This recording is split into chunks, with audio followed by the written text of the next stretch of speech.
কথা আমার একই দিন কথা যে বিদেশ গেছি 7 তারিখে নভেম্বরের 7 তারিখে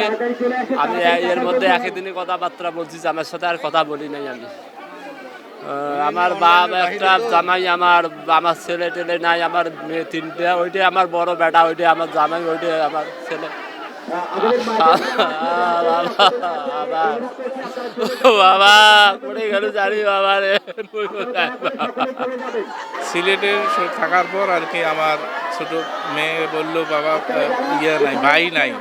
ভাই শেষ। আমি কি ভাই শেষ কি হয়েছে তাকে মিশরে গেছে ওখানে সন্ত্রাসীরা মারছে এই তো শুনিয়া ভাই আর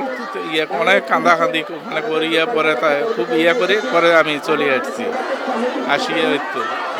আছি খুব ভালো ছিল আমার ভাতিজা খুব ভালো ছিল আসলে চাচা মিয়া করি আবার বলে আমার সাথে অনেক সময় কথাবার্তা বলে আসিয়া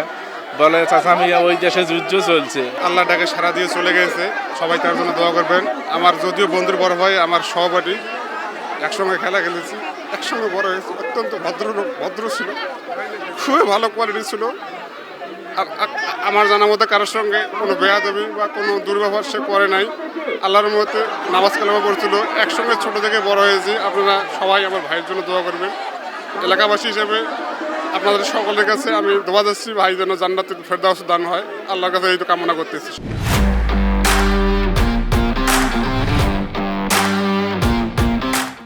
দুনিয়ার বুকে চলে গেল নাতনি 2টা আমার কিছু সাহায্য দেবেন আমাকে আমার নাতনি দেখে মানুষ করব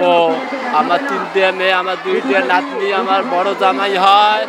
তার কিছু অনুদান দেবেন স্যার আমার জামাই কিছু নাই স্যার আমার জামাইকে কিছু দেবেন স্যার জামাই বাচ্চাগুলো মানুষ করা দেখবে স্যার আমার পার্শ্ববর্তী প্লাস আমার ছোটবেলা থেকে আমার একসাথে চলাফেরা করছি এবং বন্ধু সহপাঠী ক্লাসমেট তো ওর পরিবারটা হচ্ছে একবারে দুর্বল ছিল এর চাকরি অনেক কষ্ট হয়েছে হওয়ার পরে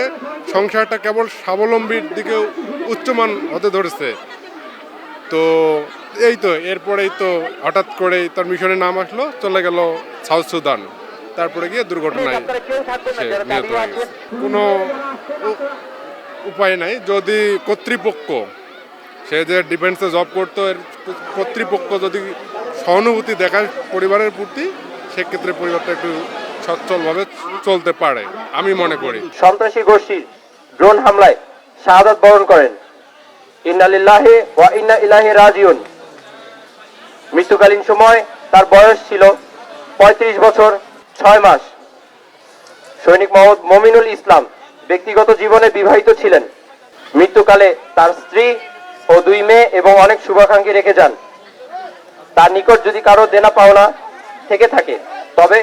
সরাসরি মরহুমের স্ত্রী এবং পিতার সাথে যোগাযোগ করার জন্য অনুরোধ করা হলো।